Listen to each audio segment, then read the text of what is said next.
하트만의 이론은 굉장히 깊고, 또 하트만 이론 자체가 굉장히 많은 변화를 겪어요.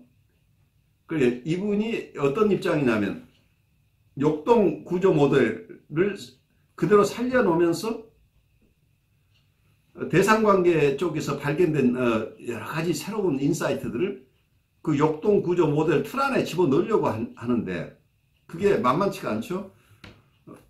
그러다 보니까 프로이드의 이론, 클래식한 이론을 하나도 다치지 않고, 지난 수업에서 얘기했듯이 어떤 미시적 정신분석이 프로이드 것이고 자기는 거시적 정신분석이다, 이렇게 자기 것을 따로 하나 만드는 모양을 취해요. 그래서 거시적 정신분석이라고 하는 건 지금까지 프로이드 이론이 다루지 않고 있던 어떤 인간 발달 이론이죠. 어쩌면 우리가 갈등하고 상관없이 우리가 타고난 역동으로 설명할 수 없는 모든 우리 마음의 움직임 또는 행동, 현실과의 관계에서 일어나는 우리가 현실에 적용해 나가는 모든 것들을 역동 이론하고 상관없는 새로운 이론을 만드는데, 그 이론을 이분의 가장 조심스러운 건 뭐냐면 프로이드의 이론, 역동 이론을 전혀 다치지 않으면서 자기 이론을 하려고 하니까 여기서부터 무리가 생겨나요. 이분 스스로가 프로이드의 이론을 발전시키는데 아주 중요한 역할을 해요. 그렇지만 이분 스스로는 많은 인사이트를 가져왔지만 역동 구조 모델을 그대로 두고 자기 집을 지으려고 했기 때문에 곳곳에서 모순이 발생해요. 그러니까 여러분들이 이분 공부를 하면서 굉장히 좌절을 느낄 수 있게 되겠죠. 왜냐하면 본인 스스로가 충분하게 통합을 내지 못한 부분 때문이에요. 그렇지만 이분이 자기가 새로 개발한 개념들을 그 후학들이 제이콥슨이나 그리고 나중에 코우시나 나중에 컴버그나 이런 분들이 자기 이론들을 만들어내요. 그래서 이분은 굉장히 중요한 역할을 해요. 자기가 독자 선언을 하지 않고 자기 이론을 어떤 자아심리학이라는 게 클래식한 이론의 범주를 벗어나지 않으면서도 애를 써서 새로운 통찰들을 만들어내고, 이 과거의 이론과 현재 이론을 어떻게 해서든 상충되지 않게 하려고 하지만 상충이 일어나지 않을 수 없어요. 왜냐하면 현실 중심이 대상관계에서 얻은 여러 가지 통찰들, 이런 것들을, 그래서 현실의 중요성을 무시할 수 없는데, 원래 역동 구조 모델에서는 현실이라는 건 중요한 게 아니고 우리가 타고난 성적 역동이나 공격적 역동 중심으로 이론이, 모든 우리의 인간 행동은 심리 내적으로 설명하려고 했었기 때문이에요. 심리 내적 원인 중심으로 설명을 하려고 하니까 현실이라는 것은 항상 2차적이라고 생각을 했는데, 실제 이분이 연구를 계속 하다 보니까 이 현실이 가지는 영향력이라는 게 엄청나다는 얘기죠. 그래서 대상관계 이론가들은 아예 역동 자체의 개념을 버리거나, 역동 이론을 버리지 않더라도, 멜라니 클라인 같은 경우에도 어떤 중립적 자기 이론을 역동 이론하고 매치시키긴 하지만 실제로는 그 역동이라는 쪽에 비중을 두지 않고 대상관계 이론을 결국 발달시켰는데, 실제로 역동 이론의 틀은 벗어나지 않으면서 대상관계를 했기 때문에 클라인도 우리가 제일 이해하기 어려운 사람이에요. 근데 클라인 못지않게 이론을 읽다 보면 여러분들이 굉장히 어려움에 봉착하는데, 이분이 얼마나 자기 스스로 어려워했는가를 어쩌면은 우리가 오늘 교재를 읽으면서 우리가 이해하면 좋겠어요. 그런데 오늘 읽는 내용들을 오늘 다 소화할 수는 없지만 그 내용을 들으시면서 정신분석이 고민하는 내용이 무엇인지가 어쩌면 이 이론의 발달 과정에 다 드러나요. 현재도 정신분석가들이 고민하고 있는 내용이 그 속에 다 들어있다. 구조적 및 심리 경제적 고려사항들, 프로이트와 이후의 역동 모델 이론가들처럼 하트만도 에너지 원리보다는 구조 이론을 더 쉽게 수정할 수 있었다. 이것은 역동 모델의 기본 전제가 1차적인 동기를 역동으로 보는 것, 항상성 원리 등의 기본 전제가 심리 경제적 개념이기 때문이다.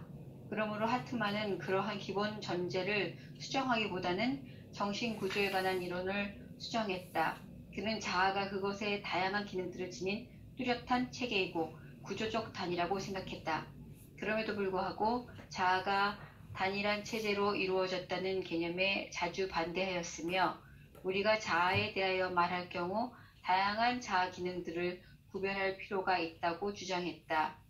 다양한 자아 기능들은 위계적으로 배열된다. 그것들은 협력할 수도 있고 체계의 내적인 갈등에 빠질 수도 있다. 예를 들어 자유연상을 생각해보자. 이때 자아 기능 중의 연상이라는 기능이 위계적인 우위를 가지며 논리적 사고라는 자아 기능은 중지된다. 따라서 자유연상은 두 자아 기능 사이의 협력과 갈등의 결과로 볼 수 있다. 책의 내적 갈등을 나타내는 예들은 임상 현장에서 쉽게 볼 수 있다. 여기서 잠깐 스탑해서 이 얘기가 무슨 얘기인지 조금 소화하고 하죠. 자아 기능과 기능 사이에 갈등이 생긴다고 하는 이건 자아라고 하는 우리가 프로이드의 구조 이론은 우리 마음을 3중 구조로 봤죠. 이드와 슈퍼 이고와 그리고 이고죠. 보통 프로이드가 얘기했던 것은 여기에서 이 어떤 심리 구조 중에 이드나 이고나 슈퍼 이고 상호 간의 어떤 갈등 구조, 협력 관계 이런 얘기를 했는데 여기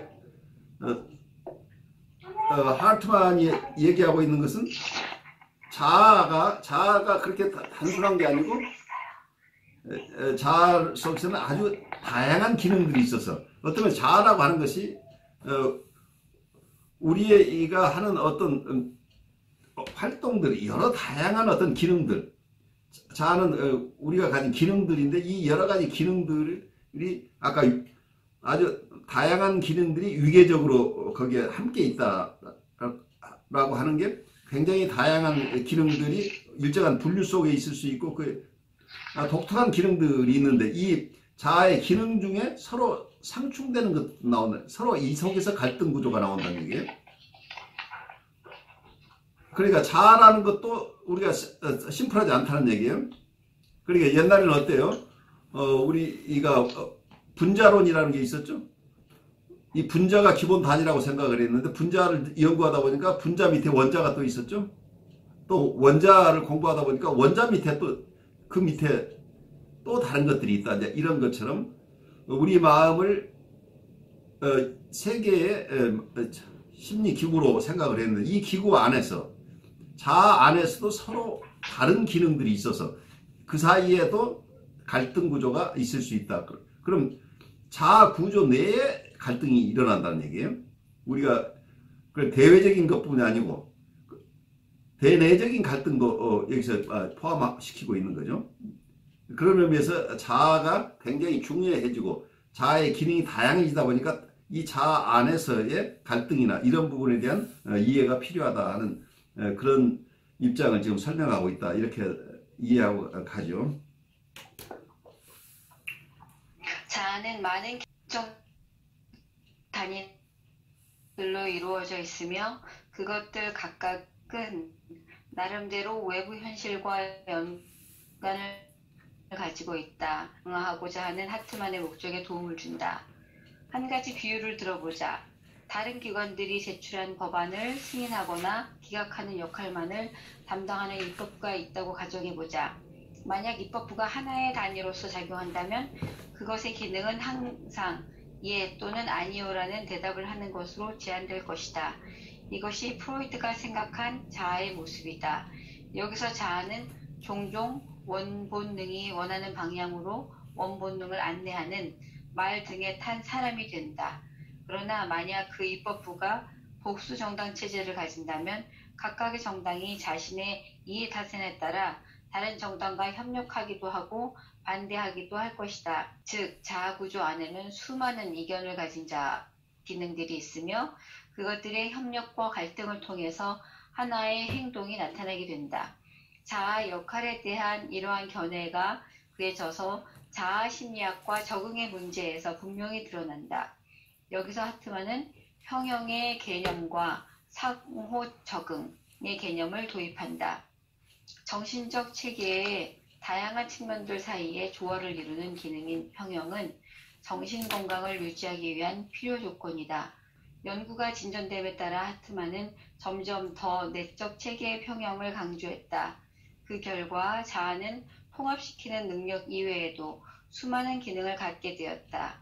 하트만은 정신활동이 자아와 현실과의 관계 또는 자아와 다른 정신기구의 관계를 충족시켜주기보다 자아의 내적 구조를 만족시켜준다고 주장했다.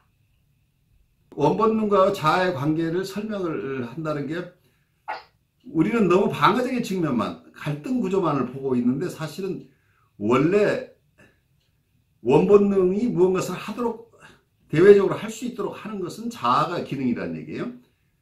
그래서 당초에 원본능 중심의 이론들이 자아 중심의 이론으로 가면서 자아가 가지고 있는 많은 기능들, 이것에 초점을 맞춰서 우리의 정신활동을 이해하려고 하는 게 어떤 자아심리학의 입장이죠. 그 자아의 다양한 기능들이 있는데, 궁극적으로는 초기에 지난 시간에도 우리가 얘기를 했습니다만, 원본능으로부터 자아가 쓰는 에너지가 다 나왔다. 그리고 자아도 원본능으로부터 나왔다.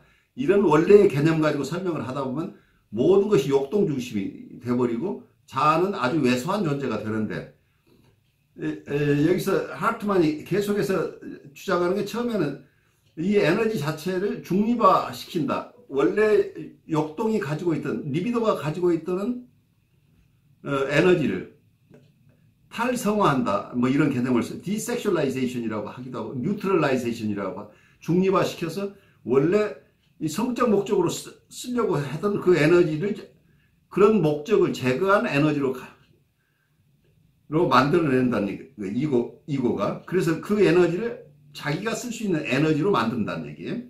그리고 나중에는 어쩌면 공격성도, 리비도하고 상관없이 공격성 자체도 에너지가 있는데 그 에너지도 뺏어서 중립화시켜서 에너지원으로 한다는 게, 당초에 원본능이 가지고 있던 것을 중립화해서 쓰는 에너지 가지고 설명을 해요. 그러다가 나중에 가면 그것만 가지고도 그래도 결국은 이 성격 자체가 원본능에서 오는 거 아니냐 라는 문제가 계속 발생하니까, 나중에는 하면은 원본능하고 상관없이 원래 태어날 때부터 자아를 위한 에너지, 1차적인 자아 에너지가 있다는 이론으로 가면서 나중에는 그래서 이 에너지는 욕동하고 전혀 욕동에서 오는 것이 아닌 새로운 1차적인 자기의 자아 에너지라는 개념을 만들어요. 그래서 계속해서 이 얘기를 하고 있는 것은 이 자아는 현실을 대변하는, 현실하고 관계 속에서 기능을 하는 거예요. 현실과 만나는 지점에서 기능하는 우리의 마음의 기구죠. 그래서 이 자아의 여러 다양한 기능들을 잘 설명해 내려고 하는 입장을 이분이 계속 설명하고 있는데, 그래서 이분이 자아의 기능들을 계속해서 넓혀가면서 궁극적으로는 원본능으로 독립된 에너지원 자체가 원본능으로 독립된 이런 에너지도 가지고 있고, 또 하나는 원본능이 가지고 있는 에너지를 중립화해서 가지고 있는 에너지도 있고, 이래서 자아가 자기가 쓸 수 있는 에너지원들이 굉장히 많다 하는 쪽으로 갔다는 얘기는 자아가 굉장히 중심적인 활동을 할 수 있는 힘을 가지고 있다. 그래서 이런 에너지가 충분하게 비축되어 있는 그런 자아라고 한다면 자아의 스트렝스가 있겠죠. 그래서 이 자아 이고가 어떤 에너지를 어떻게 잘 활용해서 그 기능들을 수행하고, 그 기능들은 어떤 기능이 있는가 하는 얘기를 설명하려고 애를 쓰고 있어요. 그런데 문제는 이분은 현실과의 관계에서 욕동으로부터 오는 게 아니고 우리가 처음부터 자아가 쓸 에너지를 가지고 태어났다 이런 개념으로 가는 이유는, 우리 마음에 욕동하고 상관없이 우리는 태어나면서도 현실에 적응할 수 있는 어떤 그런 에너지를 이미 가지고 태어났다는 개념을 사용하기 때문에 궁극적으로는 프로이드 이론에 반하는 얘기를 해요. 프로이드가 우리는 욕동만 가지고 태어났다고 하는 것, 욕동이 우리의 모든 행동, 생각을 다 지배한다고 하는 생각으로부터 현실과의 적응 속에서 우리 이고도 발달하고, 또 어쩌면 이고가 현실을 딜해내는 이 기능을 한다. 하는 쪽에서 역동하고 상관없는, 어떠면 갈등하고 상관없이 처음부터 자아가 쓸 수 있는 독립된 에너지를 가지고 태어난다 하는 개념까지 나중에는 가요. 그래서 점차 프로이드로부터 독립해 나가는 과정 속에 있지만, 그래도 끝까지 이분은 그래도 가장 중요한 것은 역동으로부터는 갈등이다 하는 쪽에 머물러 있기 때문에, 이분은 많은 이론을 개발했지만 어떤 면에서는 또 미완성의 입장에 그냥 머무를 수밖에 없어요. 온전하게 역동 이론을 벗어나지 못한 개념을 가지고 계속 절충을 해내려고 하기 때문에 어카바데이션이라는 용어를 이 저자가 썼어요. 이런 이론들은 역동 이론을 버리지 않은 상태에서 끊임없이 거의 그걸 수정 보완하는, 그렇지만 원래 집은 허물지 않고 계속하는 이런 입장에서 이론을 발전시키고 있다. 그리고 현실의 중요성, 그래서 현실의 중요성이라는 어떤 대상관계의 중요성, 이런 부분들을 충분히 알고 있지만 역동 이론 속에 소화하는 방법을 계속 모색하는데, 이렇게 이론적으로 아주 참신한 아이디어를 많이 가지고 있는데, 그 참신한 아이디어들이 후학들, 다른 그 뒤에 자아심리학자들이나 또 다른 분들에게 많은 어떤 툴을 제공해서 그분들이 더 많은 이론을 또 개발하게 하는 이런 중요한 징검다리 역할을 해주고 있다, 이렇게 이해하시면 좋겠어요. 우리 계속해서 나가죠. 다시 입법부의 비유로 돌아가 보자. 외부 기관들은 입법 후에 제출할 법안을 만든다. 일단 법안이 제출되면 외부 기관들은 다시 법안을 수정할 수 없다. 역동구조 모델에서 이 외부 기관은 원본능이고 법안은 역동 에너지에 의해 움직여지는 충동이다. 비록 이것은 지나치게 단순한 표현이기는 하지만 하트만은 바로 역동구조 모델이 지닌 이러한 기본적인 내용을 수정하고자 했다. 심리경제의 관점을 고찰하면서 하트만은 정신분석학의 동기이론의 핵심 부분을 다룬다. 그는 자신의 동기이론에서 초심리학적 전제들을 확장시켰다. 그의 수정된 심리경제체제는 단순히 에너지의 양만을 고려하지 않고 사용할 수 있는 에너지의 형태도 생각한다. 그는 독립적인 에너지의 원천으로서 공격성의 역할과 중립된 에너지의 역할을 리비도의 역할만큼이나 중요시했다. 연구에서 하트만은 자아가 비본능적인 기원에서 발생한 역동과는 무관한 에너지를 부분적으로 사용함만에 이르는 자아에게 더 많은 양의 정신적 에너지를 확보해 준다. 심리경제적 관점이 확장되면서 자아는 더 많은 에너지들을 사용할 수 있게 된다. 사실, 원본능, 자아, 초자아라는 세 가지 정신구조들은 각기 독립된 에너지를 갖게 된다. 일찍이 1948년에 하트만은 이렇게 말했다. 일단 세 가지 정신적 체계가 분화되고 나면 이 체계들은 각각 정신적 에너지를 분배받는다고 가정할 수 있다. 사용된 에너지의 형태와 조건, 기원, 그리고 상호교환에 대해 일일이 설명하기보다는 활동의 운동량, 즉 역동적인 에너지가 성격의 모든 체계에 적용된다고 말한다.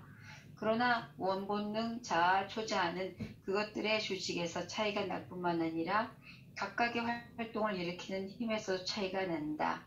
오랫동안 하트만은 다양한 에너지 형태의 원천에 대해 분명히 밝히지를 못했다. 그러나 그는 일단 자아가 형성되고 나면 자아는 원본능의 기원을 둔 에너지와는 다른 에너지를 사용한다고 확신했다. 자아가 원본능과는 다른 에너지를 사용한다는 것은 역동에 대립되는 자아의 힘이 존재해야 한다는 뜻이 된다. 프로이트의 모델에서 자아는 리비도를 탈성화함으로써 리비도에게 영향을 미친다. 그러나 자아는 공격성에 대해서 영향을 미치지 못한다. 하트만의 심리경제 이론의 주된 특색은 모든 에너지의 양식들을 자아의 통제 아래 부분적으로 두는 것이었다. 그러한 그의 견해는 많은 비판을 몰고 왔다. 탈본능화의 단계라는 개념을 통해 하트만은 자아가 역동 에너지의 발달과 그것의 분배에 영향을 미친다고 주장한다. 이러한 고찰을 통해 하트만은 중립화의 개념을 확립했다. 그의 중립화 개념은 프로이트 이론의 승화 개념을 확장하고 재구성한 것이었다. 중립화는 세 가지 점에서 승화와 다르다. 첫째, 중립화는 역동의 욕구가 고조되는 순간에 호출되는 기제가 아니라 예. 점진적인 과정이다. 둘째, 중립화는 승화된 것처럼 단지 리비도만을 탈본능화하는 것이 아니라 두 가지 근원적인 원천인 리비도와 공격성 모두를 탈본능화한다. 셋째, 중립화는 단지 사회적으로 허용되는 방향으로 역동 에너지를 굴절시키는 것이 아니라 역동 에너지 자체를 변형시킨다. 프로이트는 승화의 개념을 모호하게 사용했다. 그리고 하트만은 그의 이론의 이러한 측면을 수정했다. 중립화 개념은 자아의 힘을 중대시킬 뿐만 아니라 역동의 본성에 대한 이론에도 영향을 미쳤다. 하트만의 이론에서 역동은 경험에 의해 수정되는 고유한 능력을 가지고 있다. 중립화된 에너지 방출 욕구는 원래의 역동 에너지보다 덜 경제적이며 덜 강제적이며 역동이라고 하는 것은 역동은 우리가 충동이기 때문에 우리가 컨트롤이 안 되고 계속해서 임펄스라는 그걸 벗어나지 못하는데, 이 중립화된 역동 에너지는 자아가 이걸 사용하는데 훨씬 더 편하게 쓸 수 있다는 얘기예요. 강박적으로 거기에 우리가 쫓겨서 이걸 사용하는 게 아니고, 그 에너지를 가지고 보유된 에너지를 적절하게 어느 시기에 어느 양을 쓸 것인가를 결정한다는 얘기죠. 그래서 이 아주 재밌는 얘기가, 여기서 계속해서 추상적인 얘기를 하고 있지만 궁극적으로는 에너지 이론이에요. 자아가 쓸 수 있는 에너지가 얼마나 가지고 있느냐. 그러니까 우리가 역동 이론 속에서 원본능이 원래 에너지원이라고 봤던 프로이드의 견해예요. 그러니까 원본능 중심이었어요, 초기의 이론은. 그렇지만 이 자아가 원본능에 대한 이론은 어떤 면에서는 이게 가장 원시적인 동물 이론이죠. 동물은 본능대로 살아가니까. 그렇지, 인간이 동물과 다른 것은 이 역동에 휘말리지 않는 자아가 있다고 하는 거죠. 그러니까 이드 세계에서 이드로부터 나중에 독립에 나왔다는 개념 자체, 그리고 에너지가 자체적인 에너지가 없다는 거기 때문에 역동이 가진 에너지를 탈성화를 시켜서 리비도가 가지고 있던 에너지를 쓴다고 하는 건데, 이런 개념에 다른 사람의 에너지를 가져다 쓴다고 하는 개념, 빌려서 쓰는 것이 차례이죠. 근데 어느 순간에 우리가 퇴행이 일어난다고 한다면, 원래 우리가 중립화된 에너지라도 퇴행 상태에서는 다시 그게 탈성회화가 아니라 다시 성회화 돼버리죠. 그래서 성적인 상태로 되돌아가 버린다, 퇴행이 된다면. 그래서 이게 자체가 순수한 에너지로서의 기능을 하기가 굉장히 힘든 부분이죠. 독립적인 에너지라는 개념이 약하다는 중립화된 것은, 그래서 나중에 궁극적으로 자율적인 이고의 기능을 충분히 서포트하기 위해서는 탈성화되거나 탈공격화된, 말하자면 중립화된 에너지의 중요성도 중요하지만, 우리는 자아가 원래 매트릭스로부터, 여기는 원본능과 자아가 다 거기서부터 발생하는데, 이 자아가 어떤 면에서는 자아가 현실에 적응할 수 있는 기능, 거기에 필요한 에너지를 이미 잠재적으로 가지고 있었다. 그래서 이 독립적인 에너지원을 자아는 가지고 있었다는 쪽까지 이제 이론이 발전하는 이유가, 결국은 말하자면 강대국과 어떤 큰 나라와 작은 나라가 있다고 한다면, 어느 나라가 힘이 세다고 하는 것은 이 나라의 국가를 수호할 수 있는 병력이 많다는 건데, 병력이 어느 나라는 적은, 어디에서 용병을 가져다가 조금 쓰는 정도라고 한다면, 다른 나라는 자체적으로 모집한 해군, 육군, 공군 이런 다양한 군대를 보유하고 있고 경찰도 있고 이런 나라는 안전하고 큰 힘을 쓸 수가 있는데 이 에너지원이 없이 다른 나라에서 사람을 빌려다가 쓰는 이런 어떤 나라 같으면 그 나라가 국방력이 약하기 때문에 다른 큰 나라하고 싸움에서 이길 수가 없는 상황이 되겠죠. 그래서 이 원본능과 자아 속에서 초기에 프로이드 이론이 원본능 중심이었다가 프로이드도 자아 중심으로 가는데 이 자아를 의 기능을 이론적으로 확실하게 설명해내는 이 자아의 중요성 그리고 자아가 가지고 있는 에너지 원들의 독립적인 원천을 설명해내려고 애를 쓴 게 이 하트만이다. 그래서 자아의 중요성을 강조한 이론이다. 이렇게 해서 자아 심리학의 가장 중요한 인물 중에 하나다. 이렇게 이해하면서 가보죠. 욕동은 개인이 외부 세계와 맺는 관계를 통하여 발달한다. 이런 바탕 위에서 욕동은 조직화되고 감독된다. 하트만의 이론에서 욕동은 동기의 핵심적인 요인이면서도 현실의 영향을 받는다. 중립화된 에너지 개념은 1949년에 발표된 하트만의 논문에서 처음으로 등장했다. 그는 다음과 같이 말한다. 우리는 중립화된 공격적 에너지가 자아와 초자아에 미치는 영향을 리비도가 자아와 초자아에 미치는 영향만큼 중요한 것으로 간주한다. 1년 후 그 진술은 더 정교화된 형태로 나타났다. 성적인 에너지뿐만 아니라 공격적 에너지도 중립화되며 이 두 경우 모두에서 중립화의 과정은 자아를 통하여 그리고 아마도 이전의 자아와 자율적인 단계들을 통하여 진행된다. 우리는 중립화된 리비도와 공격적 에너지는 본래의 본능적인 두 욕동, 에너지와는 달리 서로 비슷한 성질을 가지고 있다고 생각한다. 같은 논문에서 하트만은 중립화된 공격적 에너지의 개념을 새롭게 규정했다. 그에 따르면 중립화된 공격적 에너지는 욕동의 요구를 가로막는 방어적인 반리비도 집중을 가능케 한다. 이것은 프로이드의 반리비도 집중 에너지 이론과는 날카롭게 대조된다. 프로이드는 위협적인 본능적 충동으로부터 방어를 위한 에너지가 나온다고 보았다. 이러한 하트만의 수정은 자아의 힘과 자유를 확장시켰다. 자아는 더 이상 에너지를 얻기 위해 욕동만 전적으로 의존할 필요가 없다. 중립화의 계속적인 과정은 자아가 욕동의 요구들에 반대할 수 있는 에너지의 양을 항상 자신의 재량하에 가지고 있다는 것을 의미한다. 하트만의 이론에서 중립화 개념은 자아가 자체의 목적들을 수행할 수단을 선택할 수 있으며 동시에 높은 활동성과 적응성을 갖추고 있다는 사실을 보여준다.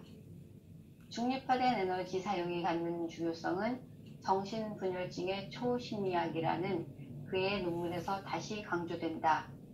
이 논문에서 공격적 에너지를 중립화하는 능력의 결핍은 따라서 적절한 방어 구조들을 세우지 못한다는 것은 정신병을 발생시키는 가장 중요한 요소로 간주된다. 여기서 굉장히 흥미있는 통찰을 내놓죠.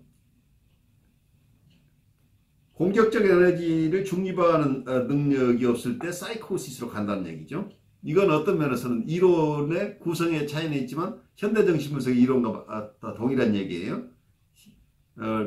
모던 사이코애널리시스 쪽에서 정신분열증이나 이런 심한 정신증들의 원인은 공격성을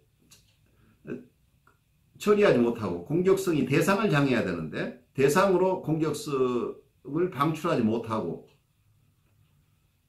이것을 자기 내부에 가지고 있어서 어떤 사람은 이 공격성이 결국 자아의 기능을 파괴하는 쪽으로 가버리면 이게 정신분열이 된다고 봐요. 그리고 이 공격성 자체가 어쩌면 초자아로 가는 경우에 초자아가 결국은 자아를 공격하는 형식을 통해서 심한 우울증으로 간다고 보는 거고, 이 공격성이 또 신체 쪽으로 가게 되면 이게 신체화 현상이 일어난다고 봐요. 그래서 이런 정신증의 원인을 어떤 공격성과 연결시켜서 현대 정신분석을 이해하고 있는데, 여기서 하트만의 얘기도 아주 비슷한 얘기를 하고 있죠. 공격적 에너지를 중립화하는 능력. 여기서 그 에너지를 중립화해서 이고가 자유스럽게 쓸 수 있도록 어쩌면 이게 중립화가 된다고 한다면 그 파괴적인 에너지가 이고의 기능을 위해서 사용될 수 있는데 그렇지 못하게 되는 경우에는 이게 정신병을 발생시키는 가장 중요한 원인이다. 그래서 중립화되지 않은 에너지, 중립화되지 않은 공격적인 에너지가 우리의 심각한 정신증을 가져온다고 하는 이론이 이 전혀 다른 라인에서 얘기를 하고 있지만 하인츠 하트만이 하는 얘기하고 스파르티니스가 하는 얘기가 이 같은 내용을 담고 있다는 아주 흥미로운 결과가 나오죠. 여러분 이 얘기가 어떻게 느껴지세요? 조금 여기서 우리가 쉬어가면서 얘기를 해보죠. 정신증의 원인이 결국은 이 공격적 에너지를 하트만식으로 얘기하면 공격적 에너지가 있는데 이 공격적 에너지를 중립화해서 중립화하는 에너지를 가지고 보통 이고가 어떤 경우에는 이게 방어수단으로 방어를 한다고 하는 것은 아까 반리비도 집중이라고 하는 이런 개념이죠. 어떤 에너지가 만약 역동이 지나치게 억압을 뚫고 나와서 사회적인 문제가 될 수 있다고 한다면 이걸 막는 방어군을 구성을 해야 돼. 방어군이 쓸 병사가 필요한데 그 병사는 어디에 있냐면 탈공격성이라고 얘기를 할까요? 공격적 에너지를 중립화해서 그 에너지를 이고가 건강하게 쓸 수 있어야 되는데 이런 에너지를 중립화하는 과정에서 문제가 발생해 버렸다는 얘기죠. 그러면 이게 파괴적인 공격성 그 자체가 그대로 처리되지 않은 상태로 있다는 얘기죠. 그래서 프로세스 되지 않은 공격성이 정신증을 일으킨다 라고 설명을 할 수 있겠죠. 그 중립화라는 게 구체적으로 어떤 상태를 말하는 건지 사실 좀 너무 추상적인 것 같아요. 추상적이죠. 그러니까 추상적인 건 저도 마찬가지예요. 이분들이 초심이야기다 보니까 우리의 초심력의 기본은 뭐예요? 어떤 19세기 물리학의 개념에서 우리는 어떤 장치가 있으면 이 장치가 있고 그 장치를 움직이는 에너지가 따로 있다고 보는 거죠. 그리고 마음이라는 구조가 있고 마음이라는 구조를 움직이는 에너지가 있어야 되는데 이 에너지는 원래는 성적 에너지와 공격적 에너지밖에 없다고 프로이드가 봤죠. 처음에는 리비도밖에 없다고 봤었죠. 성적 에너지만 있다고 봤는데 이 에너지들을 그러니까 프로이드의 원래 이론대로 우리는 그냥 성적인 동물이란 말이에요. 성적인 동물인데 그러면 사람다운 행동을 하나도 할 수가 없게 되잖아요. 그런데 이 성을 추구하는 이 목적 자체, 이 에임, 이거 자체를 성적인데 사용되지 않고 이고가 이 성적 역동이 가지고 있는 이 에너지를 인터셉트 한다는 얘기. 이걸 자기가 가져오면서 성적인 목적 추구하는데 이런 사용되는 이 어떤 성적 대상에서 만족을 얻고자 하는 이 부분 그 방출해서 성적 만족을 얻고자 하는 이런 목적을 제거해 버리면 그 에너지만 남는다 이런 개념이죠. 그럼 그 에너지를 이고가 자기가 필요한데 어떤 사고하는데 운동하는데 어떤 계획을 하는데 그래서 건강한 어떤 기능을 하는데 이걸 사용한다는 얘기. 오케이. 그런데 이 에너지원이 원래는 이고 자체에는 어떤 우리가 행동을 하거나 어떤 사람과 관계를 맺거나 내가 뭘 기획하거나 어떤 플랜을 하거나 그리고 어떤 자기 리플렉션을 하거나 이런 모든 자아의 다양한 기능들이 있는데 이 기능을 수행하기 위해서는 에너지가 필요한데 원래는 우리 자아는 에너지가 없다고 프로이드가 봤기 때문에 이것을 어디서 가져와야 되냐. 가져오는 방법이 성적 에너지에서 그 부분을 뺏어온다는 얘기예요. 그래서 성적 목적을 더 이상 추구하지 않는 에너지만을 가져온다. 또 하나는 처음에 이 공격적인 역동이라는 게 나중에 추가가 되죠.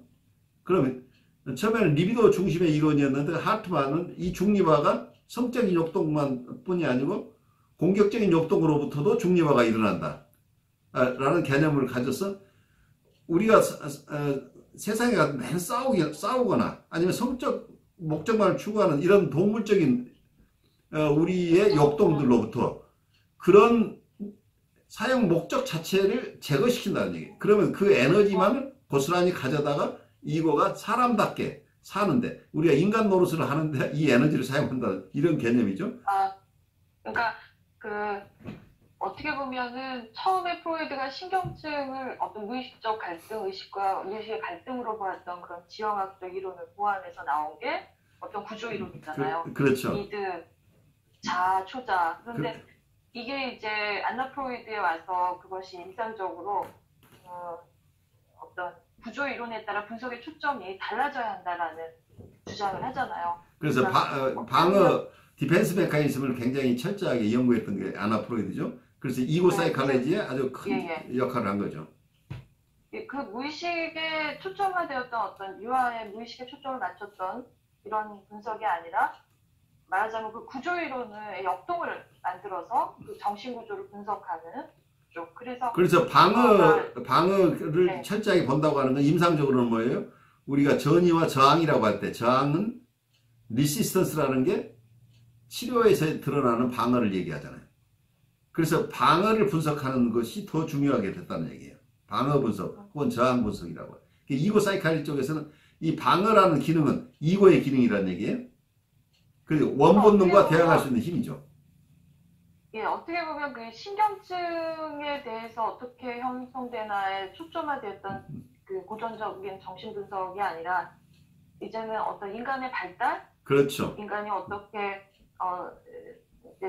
내적으로 발달하는가, 뭐 이런 거로 이렇게 이제 분석의 관점 변화되면서 이게 그렇게 이해할 수 있을까? 그렇죠. 초점을 맞췄던. 어떠면 전 시간에도 얘기했듯이 그러니까 미시적인 좁은 놈에서의 정신분석은 프로이드 얘기를 그대로 인정은 정신병리 쪽에서는. 그런데 인간 발달이나 종합적인 측면에서는 어떤 거시적인 정신분석의 개념을 이분이 도입을 한 거죠.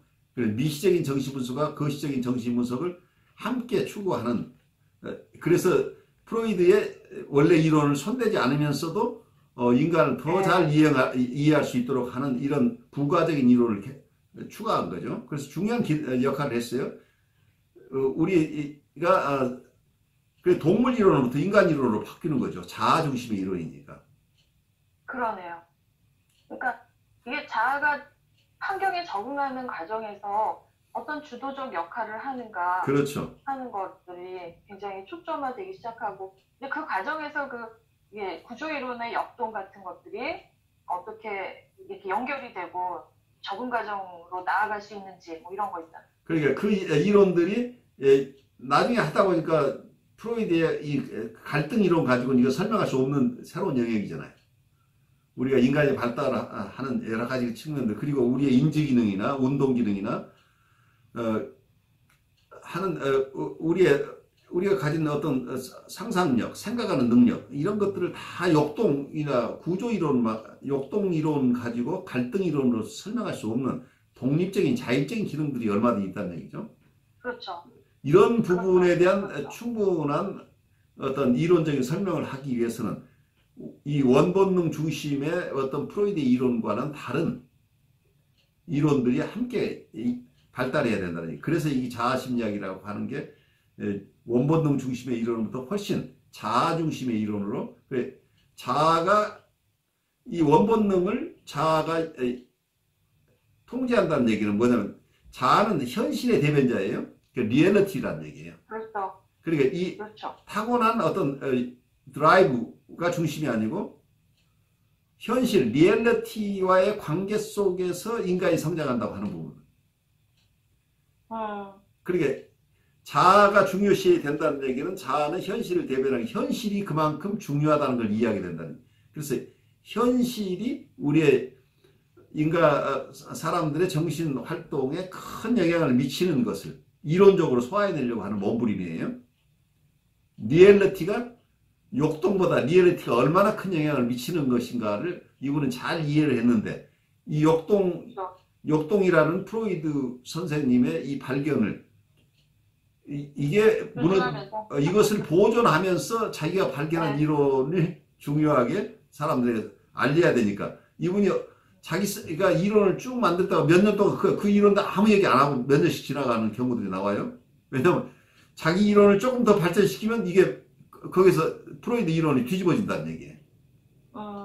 그러니까 이분은 제한된 범위 내에서 자기 이론을 계속해서 탐구했던 그런 어려운 입장에 있었던 거죠. 이런 태도는 누가 가장 또 나중에 보이냐면 코브시, 우리가 공부했을 때 코브시 계속 욕동 이론 가지고 자기 얘기를 다 설명하는, 그래 굉장히 애를 쓰죠. 애를 쓰는데 결국에서는 이 욕동 이론과 자기의 관계 이론이 함께 설 수 없다는 것 때문에 결국은 이고 사이칼리스트로부터 박해를 받으면서 자기가 더 이상 세상에 자기가 큰 질병에 걸려서 더 이상 오랫동안 세상에 있을 힘이 없을 때 비로소 자기가 독립하게 돼요.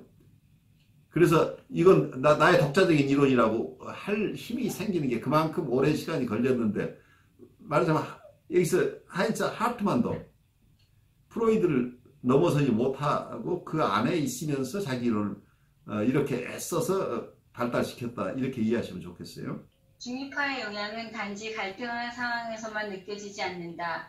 자아 기능들의 많은 부분은 그것이 발달하는 과정에서 탈본능화된 에너지를 공급받는다. 하트만은 이렇게 말한다.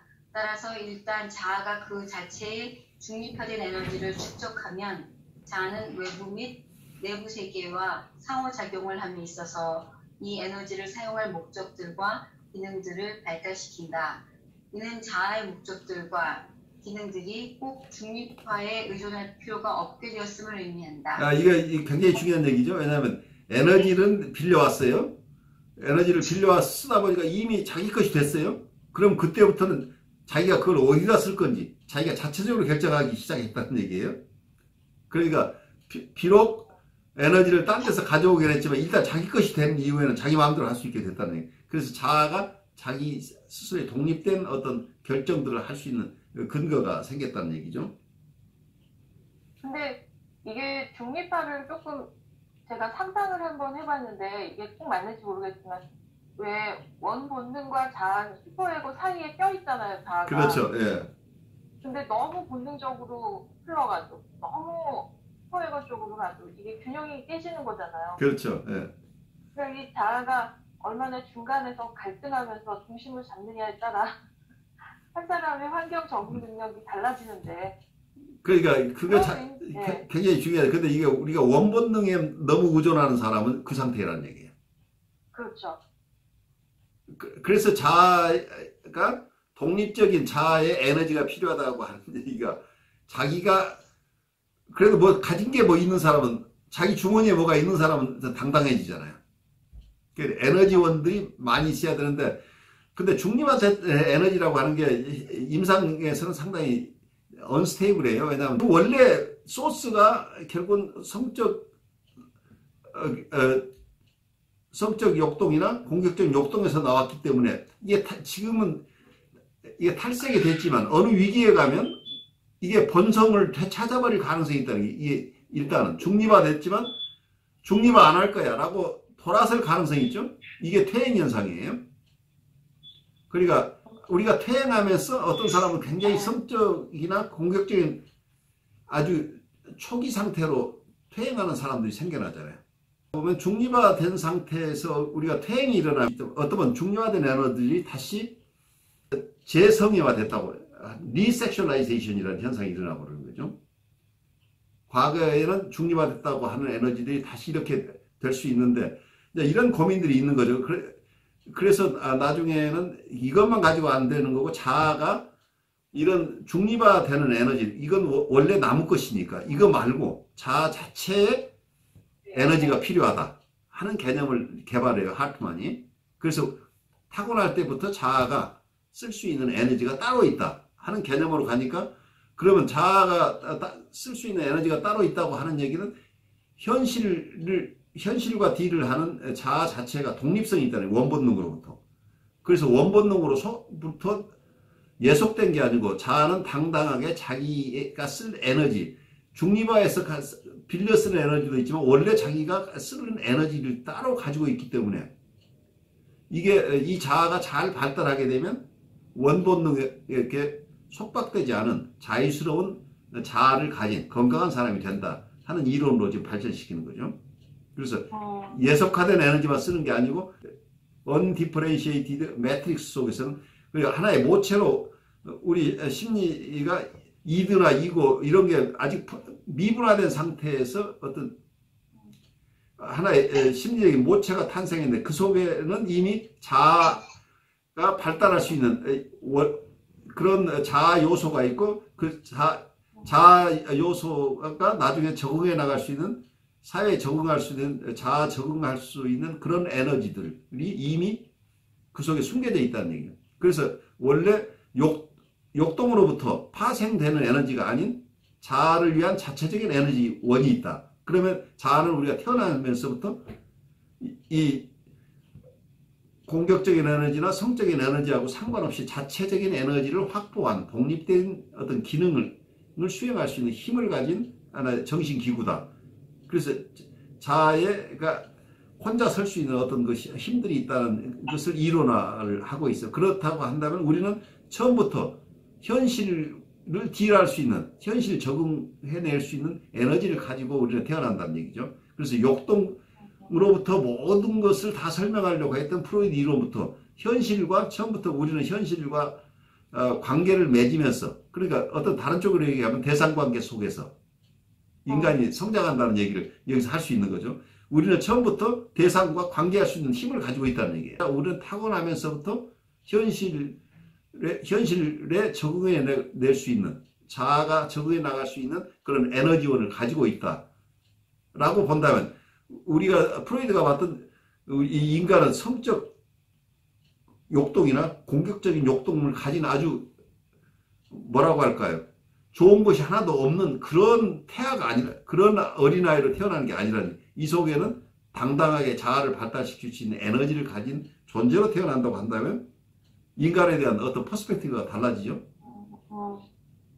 근데 그런 점에서 이건 단순한 어떤 테크니컬한 이론이라고만 볼 수 없고, 어떤 면에서 인간을 어떤 시각으로 바라보느냐 하는 점 때문에 굉장히 중요한 이론적인 다툼들이에요. 우리를 생물학적인 존재, 동물적인 존재, 그렇지만 이분이 이렇게 좋은 인사이트를 주면서도 궁극적으로는 생물학적인 이론에 머물러 버려요.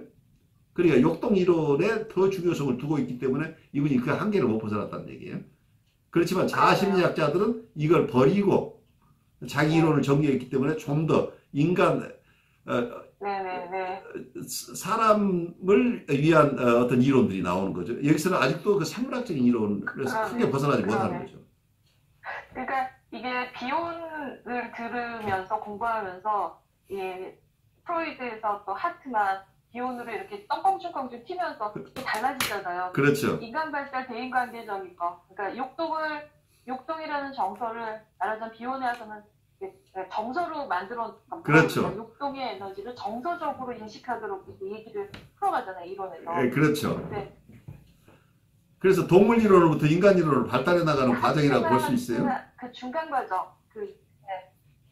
그러니까 어떻게 보면 프로이트는 유기체라고 인간을 생각했을 수도 있고, 본능적인 어떤 그렇죠. 동물이다 이렇게 생각해요. 이 사람은 그래도 인간이 어떻게 발달하는가에 관심을 두고 이 탐구 구조 이론을 가지고 얘기한다는 생각.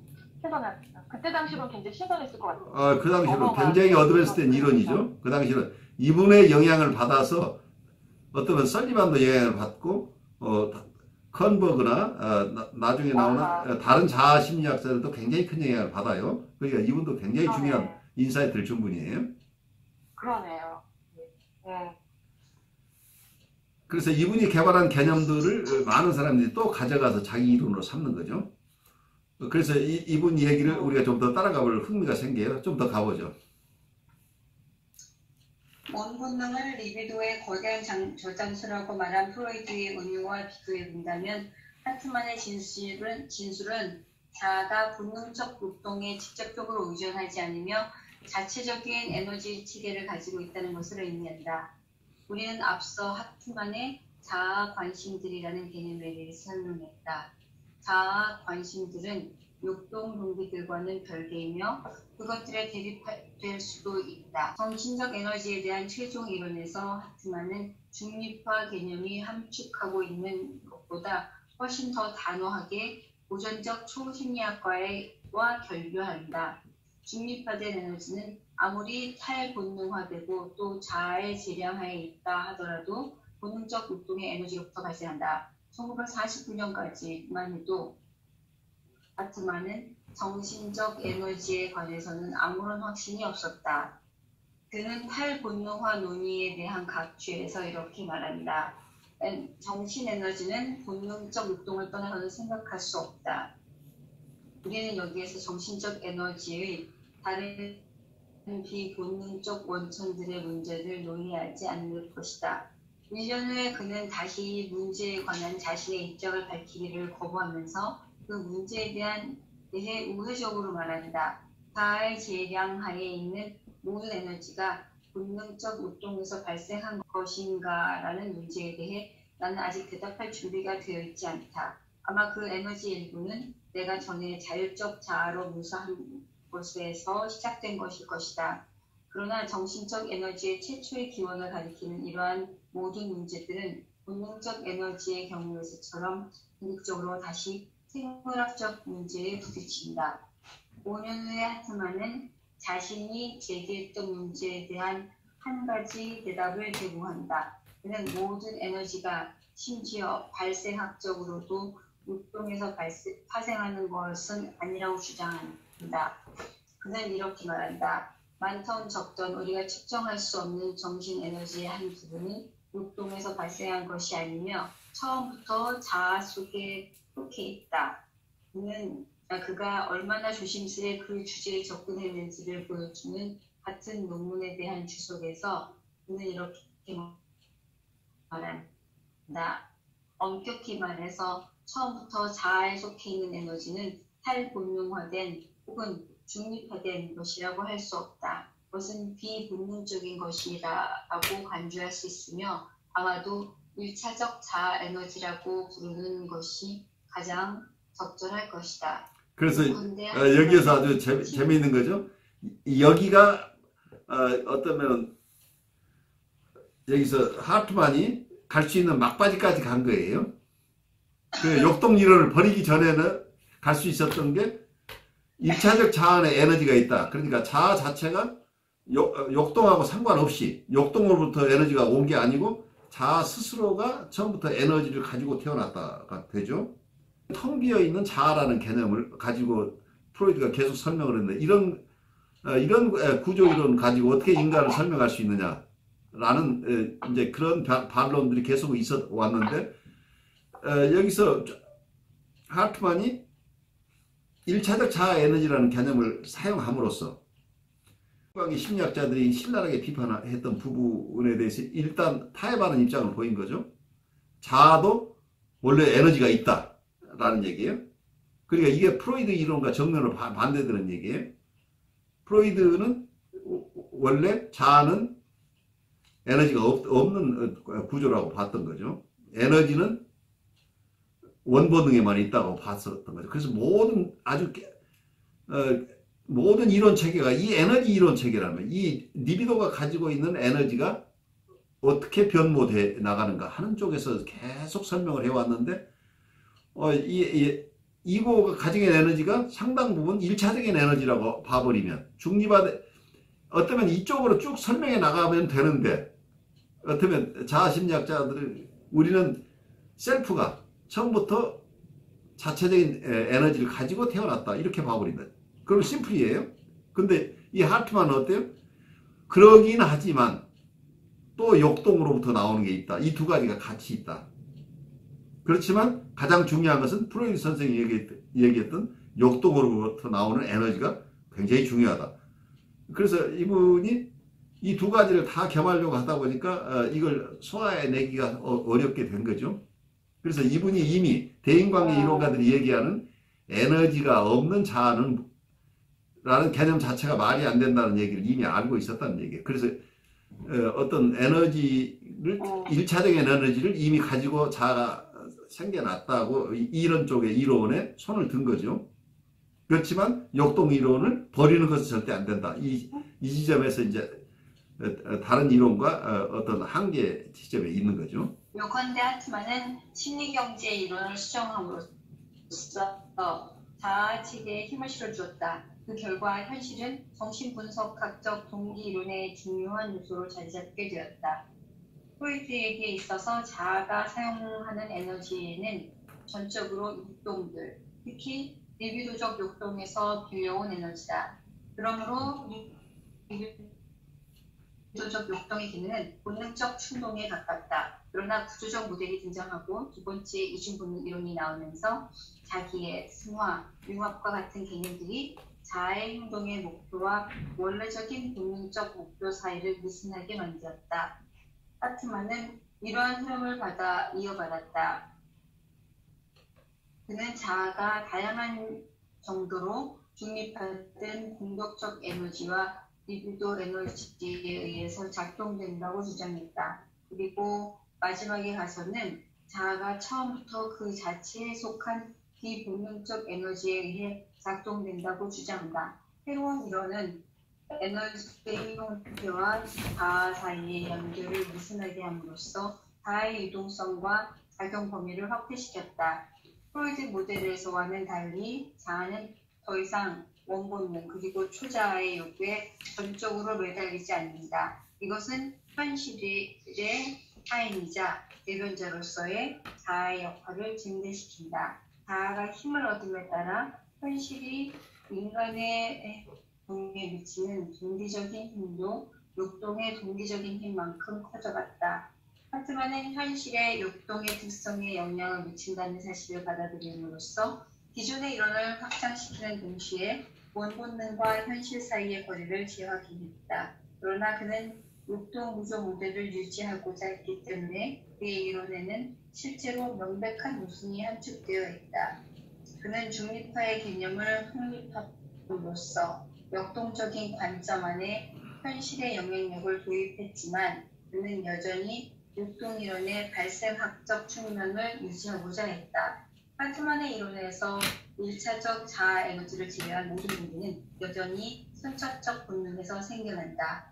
그의 중립된 이론은 훗날 고전적 모델을 보존하려는 연구자들에 의해 시도된 욕동이론에 대한 수정의 본보기가 되었다. 제이콥스는 현실 경험이 미분화된 최초의 에너지가 리비도와 공격성으로 분화되는 과정에 부분적으로 영향을 준다고 주장했다. 그렇게 그녀는 욕동에 대한 대상 세계의 영향력을 심지어 발생학적으로도 증대시켰다. 선버그는 이러한 전략을 더 끌고 나갔다. 그는 리비도와 공격성의 타자와의 좋거나 나쁜 경험에서 생긴 기본적 요소들로 구성된다고 주장했다. 이러한 이론가들은 욕동을 1차적 동기로 봄으로써 욕동 모델과의 연결을 유지한 채 현실이 욕동의 기원과 본성에 영향을 미친다는 사실을 강조함으로써 정신분석 이론을 조정하고자 했다.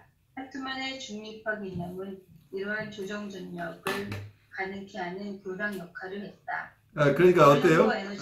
여기서 잠깐만 멈춰보면 여기서 하트만이 이론을 구성하면서 아주 애를 쓰죠. 원래 역동 이론에서 가지고 있던 어떤 이드 쪽에서 그러니까 성적 본능이나 공격적 본능이 가지고 있는 에너지를 중립화한다는 개념을 통해서 일단 중립화 이론을 사용하지만 또 한쪽에서는 자아 에너지라는 게 원래 있다 해서 이 자아 에너지 개념을 가져오죠. 근데 이런 쪽에서 애를 쓰는데 이런 개념을 하트만이 개발을 해 놓으니까 하트만은 거기서 더 이상 나가면은 프로이드의 본능 이론하고 마찰을 걱정해서 더 이상 더 나갈 수 없는 벽에 부딪혀 있었는데, 제이콥슨 같으면 어떤 면에서는 아까 얘기하는 매트릭스 개념을 사용하죠. 미분화된 어떤 모체가 있는데, 미분화된 모체로부터 욕동과 말하자면 여기서 이드와 이고가 쪼개져 나오는데, 이걸 나오기 전에 어쩌면 리비도와 공격성이 분화되기 이전 상태, 최초의 에너지가 모체 속에 있었는데 그 중에 일부는 리비도가 되고 일부는 공격성이 되는데, 이게 분화되기 이전에 이미 대상세계의 영향력이 거기에 미친다는 얘기. 현실이 이 공격성의 내용이나 어쩌면 리비도의 발생과 기원이나 그리고 그 내용에도 영향을 미친다는 이론까지 간 거죠. 그래서 현실 경험이 바로 리비도에 직접적인 영향을 미친다. 그러니까 원본능 이론이 변화가 됐죠. 원본능은 원래 타고난 것인데 현실하고 상관없는 것이라는 얘기죠. 원래는 이대 세계 혹은 어떤 드라이브라고 하는 것은 선천적인 것이기 때문에 현실과 상관없다는 개념이 있는데, 이 하트만의 이론을 조금 더 발전시켜서 제이콥슨이 한 얘기는 현실 경험이 미분화된 최초의 에너지가 리비도와 공격성으로 분화하는 과정에 부분적으로 영향을 준다라는 개념을 씀으로써 전적으로는 아니지만 여기서도 공격성과 리비도의 분화 과정에서 이미 부분적으로 현실의 영향력이 작용한다 하는 개념을 사용하고 있다. 그래서 욕동과 현실이 일정 부분 오버랩되는 영역을 만들고 있고, 거기서 한 걸음 더 나아가게 컨버그는 리비도와 공격성이 타자와의 좋거나 나쁜 경험에서 생긴 기본적인 요소들로 구성된다. 그래, 욕동 이론은 그대로 있죠. 왜냐하면 리비도하고 공격성이라고 하는 것은 욕동이니까. 그런데 그거 자체가 어디서 생겨났느냐? 그것은 대상관계에서 생긴 것이다. 이렇게까지 가버리죠. 그럼 대상관계와 욕동 이론이 하나로 뭉쳐지는 거죠. 그래서 컨버그 얘기를 그대로 한다면 대상관계에서의 경험이 결국은 공격성이나 리비도를 구성한다. 이렇게 되면 리비도나 공격성 자체는 욕동이니까 욕동 이론은 그대로 유지가 됐어요. 그렇지만 욕동이나 공격성을 구성하는 것은 무엇으로 만들어진 대상관계가 자료가 돼서 공격성이나 어떤 리비도가 생겨난다. 그 대상관계를 재료로 해서 만들어졌다고 한다면 이건 현실 이론이기도 하고 욕동 이론이기도 하죠. 그러니까 대상관계 이론과 욕동 이론이 여기에 오버랩되어 있다는, 합쳐져 있다는 얘기죠. 그런데 이런 쪽까지 갈 수 있었던 것은 우선 여기서 하트만의 이런 아주 다양한 노력이 깔려 있다는 얘기죠. 그 컨버그의 지금 그 대상관계 이론과 욕동 이론을 그 합쳤다고 하는 게 기본적으로는 그냥 대상관계 이론처럼 들리는 것이, 그렇죠. 프로이트의 욕동은 타고나는 거잖아요, 사실. 그렇죠. 선천적으로 내재되어 있는 것인데 그것을 어떻게 타협을 보려고 엄청나게 애를 써가지고 그랬는데, 그냥 듣기에는 그 욕동도 대상에 의해서 만들어졌다는 건 사실 클라인 같은 경우에도 그렇고 다른 경우에도 그렇고 그냥 기본적으로 대상관계의 다른 말같이 들리는데요. 그러니까 이제 가마대심이라고 하는 거가 그래서 그래. 이 전략들이 어떤 프로이드의 이론을 일정 부분 그대로 유지하면서 대상관계 이론을 수용하려고 하니까, 어떤 사람이 봐서는 이거 욕동 이론이라고 얘기를 할 수 있고, 어떤 사람이 이거 대상관계 이론이라고 막 얘기를 할 수밖에 없다는 얘기예요. 어느 쪽 퍼스펙티브에서 보느냐. 이거 틀림없이 대상관계 이론이에요, 컨버그 이론이. 하지만 또 한쪽에서는 욕동 개념을 버리지 않고 욕동이라는 것을 가지고 설명하고 있다는 쪽에서는 아직도 욕동 이론이라고 얘기할 수 있겠죠. 그래서 이게 고육지책이라는 거죠. 이 두 가지 서로 다른 이론을 하나로 묶어내려고 하니까 이런 어려움이 생기는 거죠. 하트만이 자아에 대해서 굉장히 중요한 얘기를 많이 지금 하고 있잖아요. 그렇죠. 본능보다는. 근데 어떻게 보면 그 자아를 하트만 이전의 자아와 하트만 이후의 자아로 나눠서 생각해 볼 수 있겠다. 그래서 하트만 이전의 자아는 주로 방어의 관점에서 다루어졌다고 생각을 할 수 있고, 이후의 자아는 어떤 환경 속에서 환자가 자신의 그 어떤 성적, 본능적, 공격적 어떤 그런 관계적 욕구 같은 그런 것도 있잖아요. 근데 이거를 충족시키기 위해서 자아가 어떻게 그런 관계들 속에서 만들어져 왔는가, 뭐 이런 것. 그 적응의 과정을 굉장히 세분화해서. 그렇죠. 여러 가지로 볼 수 있겠죠. 그 자아 자체가, 자아의 성장 자체를 여기서 굉장히 중요하게 볼 수 있게, 자아가 어떻게 발달해 나가는가. 그러니까 욕동 이론을 통해서 욕동의 발달 단계를 얘기를 한다면 자아의 발달 단계를 또 얘기할 수 있겠죠. 자아가, 그러니까 자아의 발달을 굉장히 중요하게 보는 거죠. 네. 프로이트의 이론을 버리고 또 하트만의 이론을 또 이렇게 끌고 나갈 수도 없는 것 같아요. 따지고 보면. 그러니까 이렇게 얽혀 있죠 지금. 네, 배경이 되어지니까. 그래서 하트만이 결국 프로이드로부터 벗어나지 못했지만 프로이드의 이론에 어떤 확장할 수 있는 마지막 선까지 확장을 해 놓으니까 거기에서 또 이제 좀 더 그 이후의 대상관계 학자들은 상당히 많은 영감을 얻었을 것 같아요. 그렇죠. 거기서부터 많은 영감을 얻어서 자기 것으로 또 만들어 가는 거죠.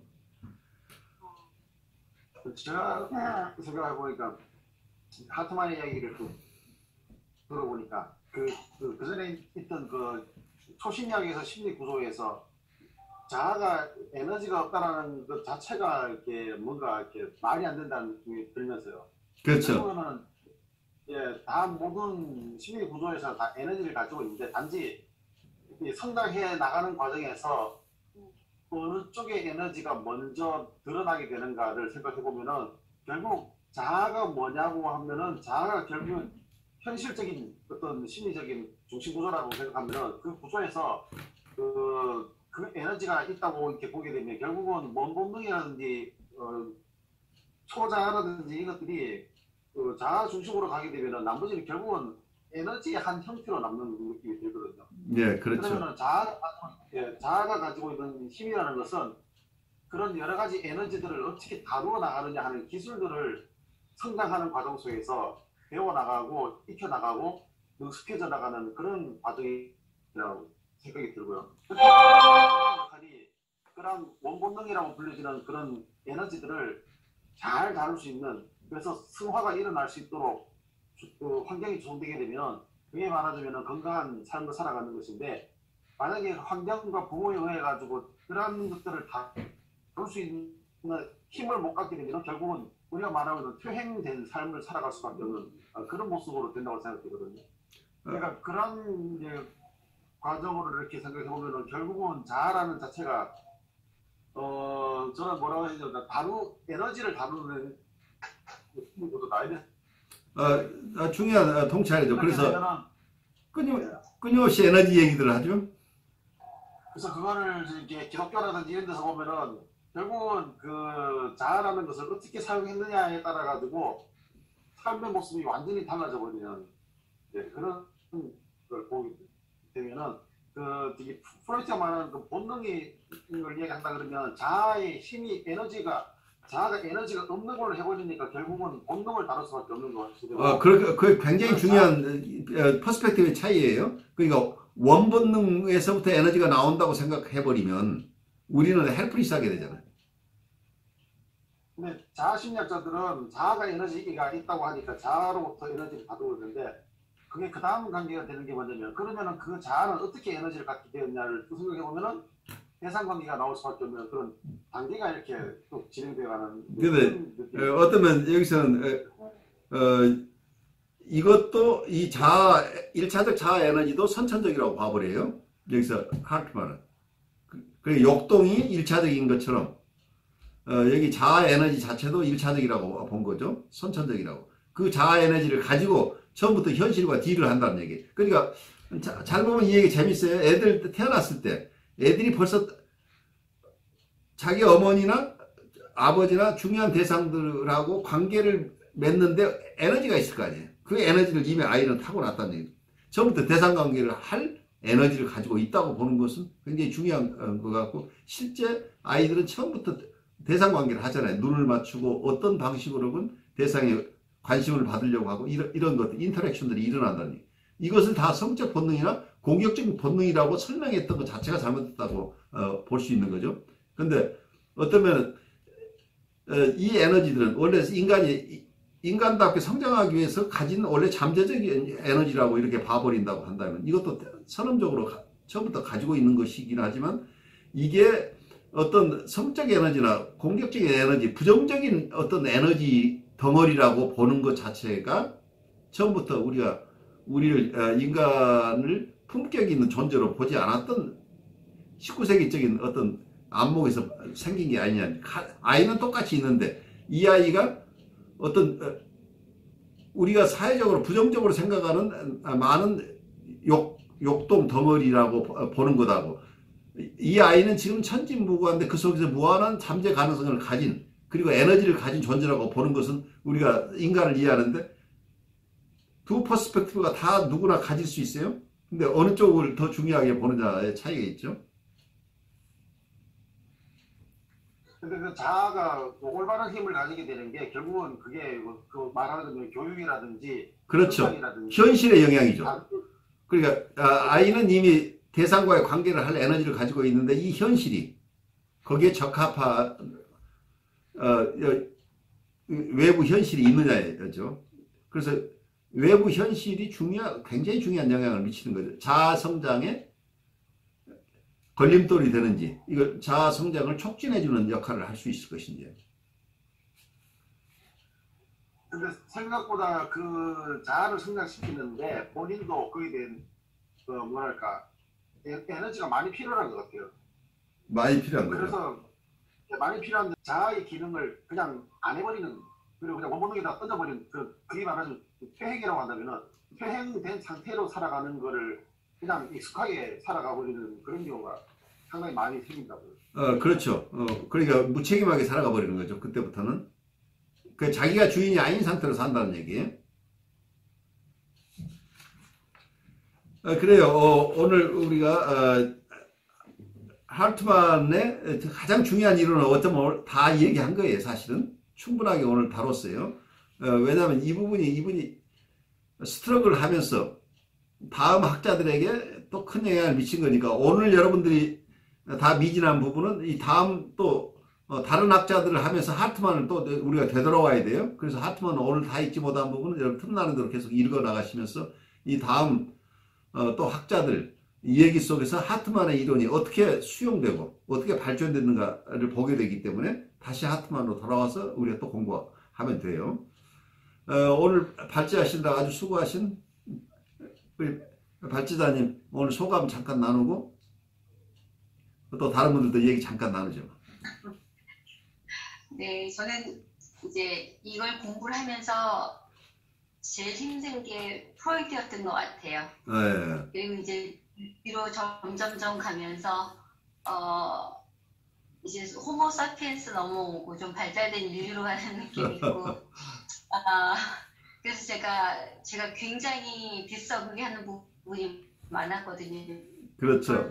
프로이트 이론에서. 그래서 이제 얘기를 하다 보니까 이제 라이언이 그래도 심리학에서 프로이트를 빼고서는 아무것도 할 수 없다 해서 반드시 꼭 알고 열심히 공부해야 된다, 이렇게 얘기해서 꾹꾹 참고 왔는데, 이제 여기서 많은 것들이 그래 맞지, 그래 나도 이렇게 생각했어 하는 부분들이 나오면서 이게 어떻게 펼쳐질지 너무 재미있게 공부하고 있습니다.